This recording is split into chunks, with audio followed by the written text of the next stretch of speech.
Hi, I'm Buddy Velastro. I want to thank all the fans on Facebook. Today I'm in the Discovery Building and answering some Facebook questions here. Very excited. I appreciate all the support. Tonight's actually our season finale for season 2, but we're working hard on season 3, so we'll see you in May. Let's get to these questions. Alright, so Brittany Newberry Price asks, besides the NASCAR cake, what is the hardest cake you've made? There's been lots of them. I mean, you watch the show, it's like, forget about it. But I would say to make the planet cake stand up, that was definitely the hardest cake.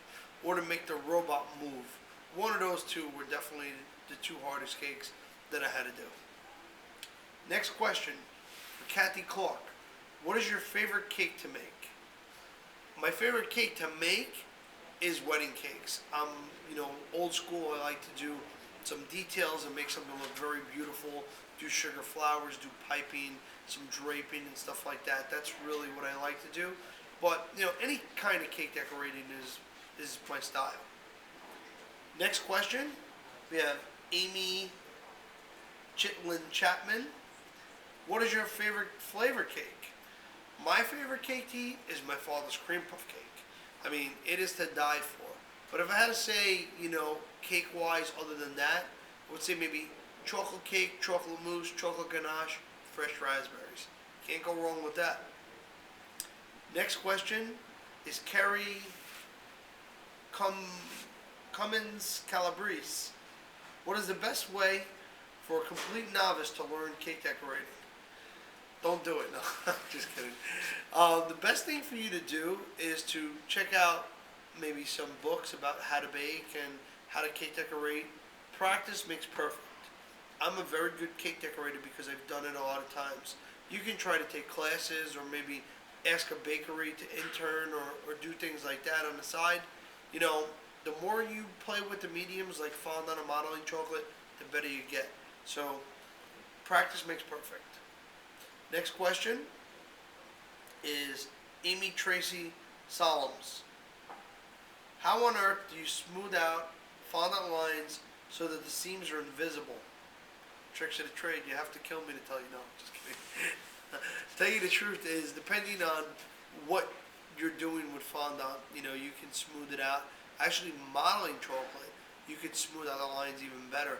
You could take water and smooth it with your finger, and you could really make those lines invisible. Fondant, what you have to do is just, go with the smoother time and time again, and, have your cake in the refrigerator nice, crumb coated. Have your cake in your refrigerator crumb coated and cold, and just blanket the fondant over and smooth it out. Practice makes perfect, again. Next question, from Terry Collegiolo. What is the best surface to roll fondant out on? I'm looking into a building, a marble table, but not sure if that's the best way to go. I like granite or marble.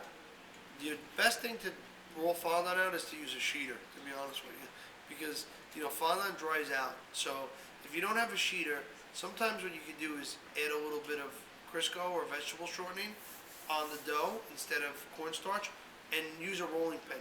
It'll keep the fondant from cracking when you dry it. The thing is that time. You have to, keep going. Start with little tiers. So you ice little tiers first, and then gradually move into bigger tiers because of the fact that you get to practice. Practice makes perfect. Next question. Rachel Krasny Parash. What advice can you offer my 12-year-old daughter about baking?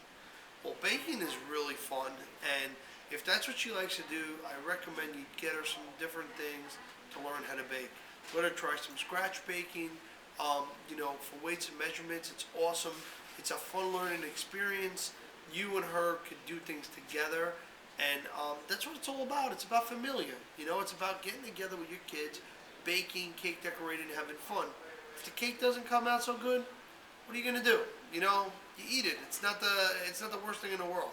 So I highly recommend cake decorating with your kids. Even if it's a box mix, who cares? As long as you do something, it's good stuff. Next question. Merrill Rubin. How long does it normally take to bake a cake from the initial order to finish the delivery? Well, you know, the initial order could come months in advance. You don't really know. But typically, if I'm doing a wedding cake for, say, Saturday, the sponge would be baked on a Wednesday, filled on a Thursday and Friday, well, filled and finished on a Thursday, Friday, and delivered on a Saturday. So it's usually a 4-day process to get one of my cakes done. And, that's just how we do it. Next question. Jessica Espinoza Kazukas. Sorry if I'm butchering these names, but trying my best. Do you ever want to travel around the country or world to make cakes for people and their events? Well, I would love to. I would love to come around and travel and, make cakes for different people. I'm actually doing a road show which is going to travel the country. I should have more details about that where you guys can come out and see what I do and different things. But right now I'm having a hard time keeping up with Hoboken, New Jersey. But inevitably, I would love to travel and make cakes all over the country. Okay. Sean Carandez. How come if you have an elevator, you never use it for big cakes and take the riskiest way possible to get it downstairs? Well, that's not true. We do use the elevator sometimes. Depends on the cake. Some cakes won't fit down the stairwell. Certain cakes don't fit on the elevator. They might be longer, like the roulette cake had to go down the stairs. It could not go, to the elevator because it was too wide. If it's a 4-tier cake and they don't want to wait for the elevator, they try carrying it down the stairs. You know what it is? The realistic truth of it is, sometimes cakes fall. It's part of the bakery business. I'd say, anywhere from 5 to 20 fall a year. But if we're doing, a couple thousand cakes, our record's not so bad. So it's part of the job. But good question. And then Pam Cakes. Thoughts about opening up a new location? I have lots of thoughts of opening a new location. I'm currently working on a factory where I could ship product all over the country. As far as a new location, I just don't have the time yet. When I do it, I want the quality to be as good as if you came to Hoboken, New Jersey. So I'm doing the best I can, But in the future, probably definitely, I'll have other locations or Cake Boss or Carlos Bakeries all over the country. Hopefully that's what happens. But anyway, thank you guys so much from Facebook for asking the questions and being fans of Cake Boss. I love that families enjoy it each week and sit around the TV and watch it because at the end of the day, it's all about familia. Thank you guys. God bless. Mwah.